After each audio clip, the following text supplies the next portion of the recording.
Took the screen. Back to Boston. Mismatch against Alicia Gray, and she buried it. Biggest lead of the night. And it's taken away by who else? Mitchell. Lexi Hall buried it to beat the buzzer. The flourish at the end of the third quarter for Indiana in a game they have to win, and they're up 15. The refs couldn't steal this one.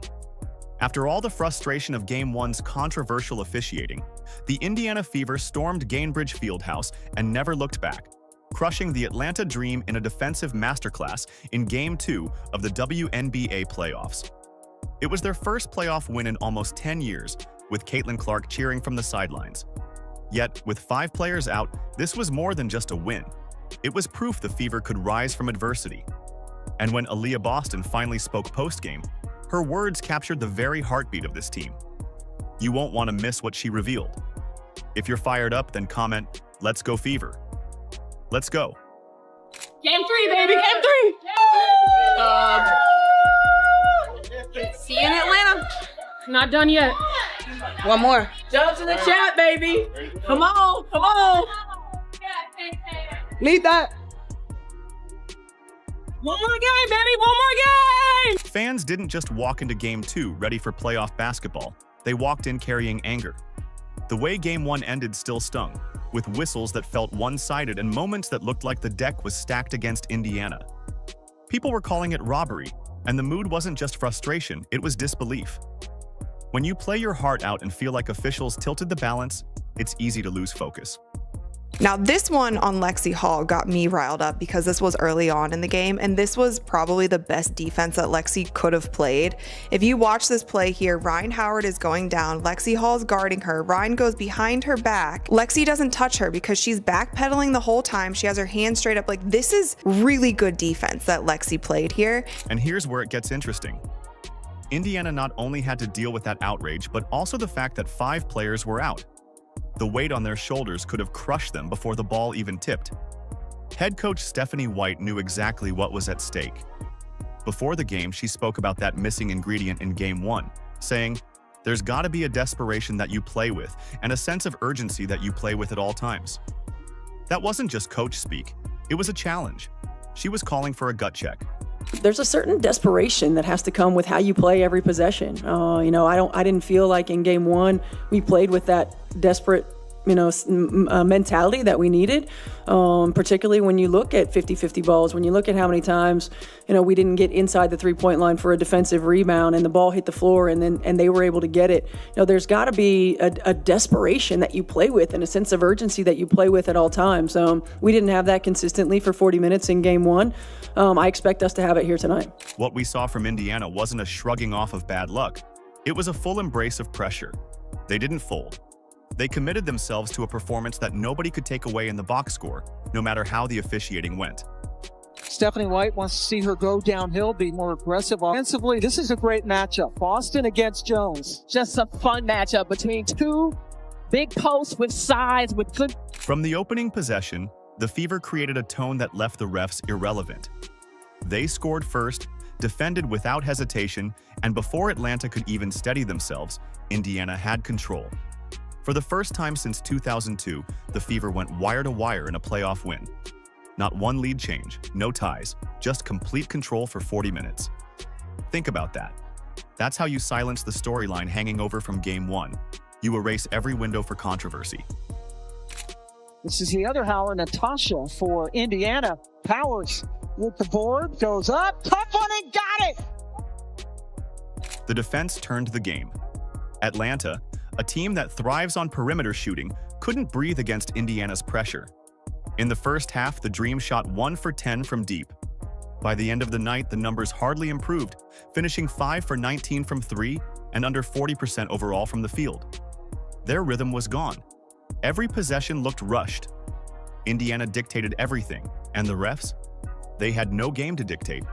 Great job! That was a masterclass on the defensive end of the game. Hell yeah, ladies, hell yeah. It really was.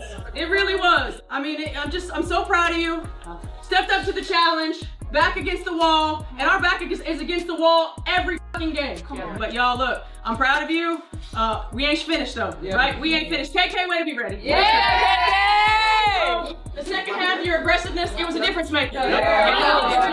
What it opens up with the gravity that you create is huge for us. You gotta stay aggressive. Hell yeah,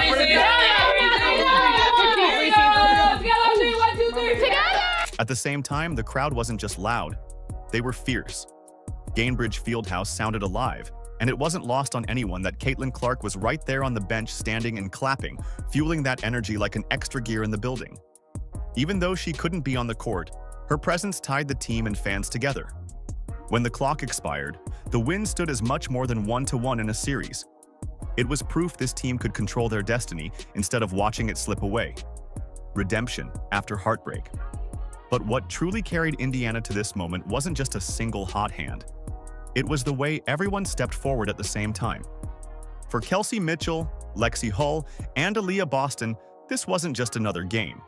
This was their very first playoff game on Indiana's home floor. A milestone moment that carried extra weight since this franchise hadn't hosted postseason basketball since 2016. But walking into Gainbridge Fieldhouse came with pressure. Because Caitlin Clark was ruled out for the season, Sophie Cunningham was missing, Sydney Colson was unavailable, Chloe Bibby couldn't play, and Ari McDonald was also sidelined. That is 5 players gone before tip-off, a rotation squeezed thin in the most important game of the year. The question was obvious.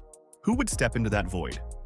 And they have allowed her in their half-court sets so far to just take open drive to the rim. There's the three.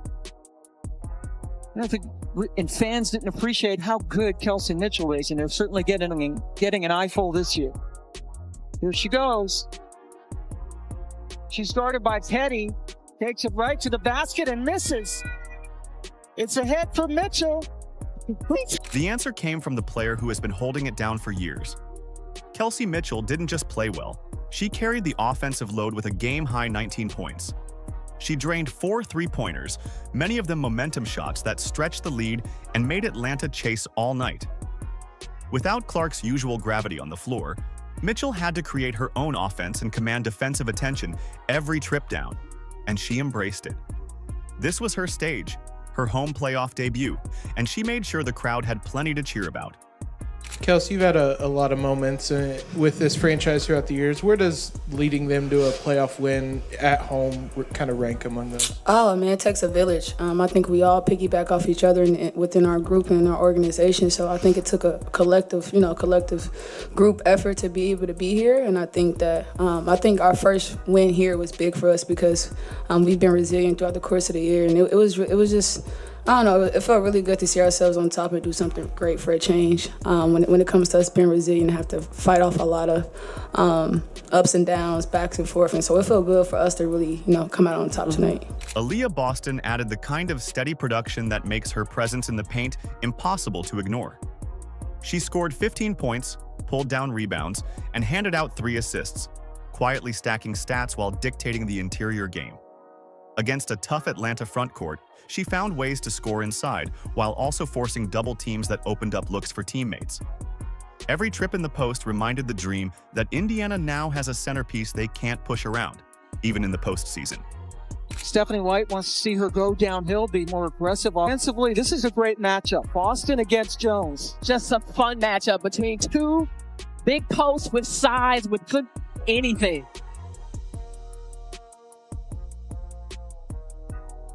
Boston up, under, and in. If toughness had a face for this Fever squad, it was Natasha Howard. She chipped in 12 points, battled for 5 rebounds, and gave Indiana that edge they desperately needed.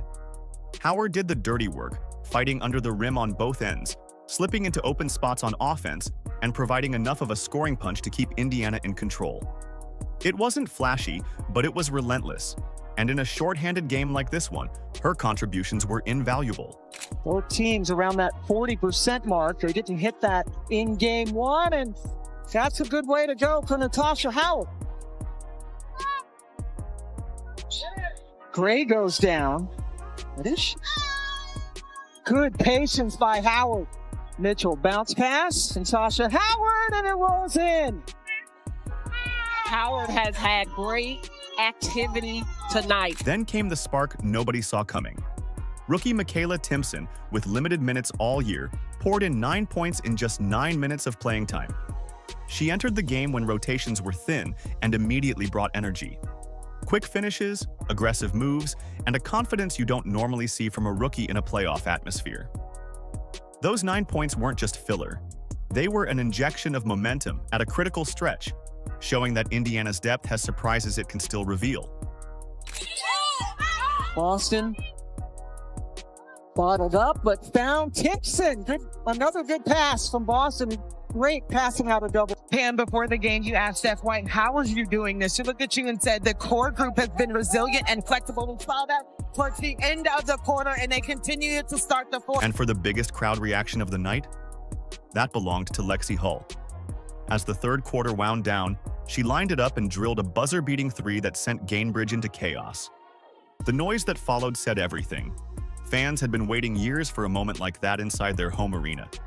Hull's shot didn't just extend the lead, it sent a message that this was Indiana's night. Set the screen. Back to Boston. Mismatch against Aliyah Gray, and she buried it. Biggest lead of the night. And it's taken away by who else? Mitchell. Lexi Hall buried it to beat the buzzer. The flourish at the end of the third quarter for Indiana in a game they have to win, and they're up 15. Every single player had a moment in this story.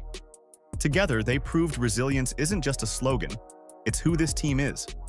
And while the offense had plenty of highlights, what truly made the difference was the way their defense suffocated Atlanta until the Dream had nowhere left to go, earning them a 77-60 victory and sending back the series to Atlanta for a pivotal Game 3. Aliyah Boston wasn't just scoring points in Game 2, she was shaping the entire rhythm of the floor. Without Caitlin Clark setting up plays, Boston became the anchor Indiana needed, standing strong in the middle, forcing decisions, and setting the tone on both ends. She didn't just play her role, she expanded it, showing everyone that she can lead emotionally just as much as she can with her footwork in the post. That dual presence made the Fever more dangerous because every Atlanta adjustment ran straight into her. Bench, Nia Coffey in for her. She's got to take advantage of those opportunities as the defense is reacting to Bree Jones, and Aliyah Boston was taking a little bit. But think about the challenge she had. Atlanta's front court is one of the most physical groups in the league, and Boston had her hands full matched up with Bree Jones. In Game 1, that matchup had given Indiana real problems. This time, Boston flipped the script. She worked Jones out of her comfortable spots, stayed firm on the block, and made her presence felt every possession. The difference was clear. Atlanta could no longer run their offense through the paint in the same way, and once that outlet shut down, everything else for the Dream felt forced. What stood out to you about able to get going? It looked like there were some turnovers elsewhere, and so you kind of put it into your own hands and had that nice run before some foul calls. Yeah, I think for me, just continue to be assertive. Just reading the defense, trying to get good possessions going. If I just get the ball, feel it out, see where the ball needs to go next, whether that's shoot it or pass it. I mean, I'm just kind of just taking what the defense is giving me. It wasn't just about stopping one player, though. Boston knew that anytime she caught the ball inside, Atlanta would have to bring help. She turned those double teams into easy looks for teammates, swinging the ball, finding cutters, and giving Kelsey Mitchell and Lexi Hull openings they thrived on. That's the kind of growth people point to with Boston. Earlier in her career, doubles could slow her down. In this game, they became a weapon she used against her opponent. And that's why the fan debate about whether Indiana has the interior strength to neutralize players like Brittany Griner doesn't feel as loud. Boston keeps showing she can be the answer in those battles.